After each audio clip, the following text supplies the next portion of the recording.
go. All right, so Cameron has the old man sense of humor that I have.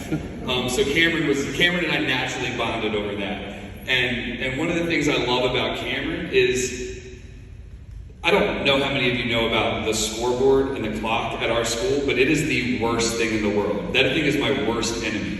And I always kind of said that if I died, there would be nobody who would know how to use that clock. Like that thing, like they would have to buy a new one. And I was like, that's the only way we're ever going to get a new one is I have to die. Cameron figured it out. So now there's two of us. But like one thing that was really great for me is the fact that I really like to time things in practice. I like to put 5 minutes on the clock, say this is the time we're going to do this in, and then by the end of the season, I didn't even have to I'd look up at the clock and I'd be like, dang, there's 2 minutes up there already. I don't have to worry about it. And that's because Cameron figured it out really fast. He figured out exactly everything that we wanted to do, and it made my job a lot easier, and I could focus on coaching. And then one other thing I want to say, because I ran clock for a long time too, is I know that your hands can get really sweaty and things happen in a close game.